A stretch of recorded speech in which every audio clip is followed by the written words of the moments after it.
Servicing your car at home is a great way to save money and get to know your vehicle better. In this video, I'll walk you through a simple step-by-step guide on a basic at-home service. We're covering 4 things: an oil change, an air filter change, a brake check, and a tyre rotation. These are the essentials that are going to keep your car running smoothly. Before we get stuck in, we're going to need a couple of things: a brand new air filter, a brand new oil filter, and some brand new oil. To find the right parts, head down to your local parts store, give them your make and model, and they will be able to direct you into the parts that you need. Alternatively, if you want to do the research yourself, there's plenty of online tools like Penrite's Oil Tool that'll tell you exactly what kind of stuff goes in your car. Let's get the car safely off the ground with some jack stands. If you're unsure how to do this properly, check the video that we've linked in the description. It shows you a step-by-step guide on how to do this safely. Let's jump into our service. The first thing we want to do is remove the oil filler cap. This will just allow oil to drain out of the system more freely. Slide under the car and position your oil drain pan underneath the sump's drain plug. Crack the drain plug with a ratchet and then unscrew the rest by hand. Oil's going to come out of this pretty quickly, so be ready. While the oil's draining out of the system, let's replace the air filter. First, we want to open the air box. We want to unclip it, lift off the top, and remove the old filter. Taking our new filter out of the packaging, we want to seat it back into the air box and make sure that it's sitting the same way as the old one. Clip the air box back together securely, and that's it. Air filter done.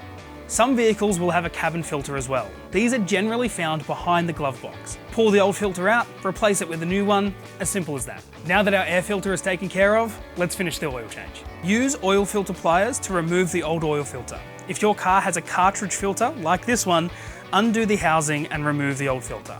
Be ready because a little bit of oil will come out from these filters. Install the new filter, making sure to hand tighten only. Reinsert the drain plug and tighten it to spec. Generally, this is around 25 to 30 Newton meters, but always check your owner's manual or online to find the specifics. Now it's time to grab the funnel and fill the car up with brand new oil. To find out how much oil your car is going to use, always check your owner's manual. Or a really easy way to check is to fill it up with a little bit of oil and reference with your dipstick to see how much oil is currently in the engine. Once the oil level is correct, cap it off with the oil filler cap, and that's it. Oil change is finished.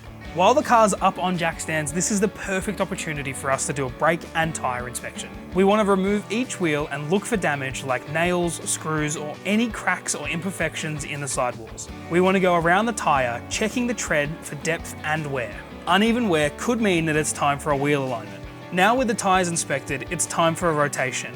Check your owner's manual to see what the rotation pattern will be. This may change if you have a full-size spare. With the wheels off, let's do a quick brake inspection. We want to look for pad wear and to see how the rotors are wearing.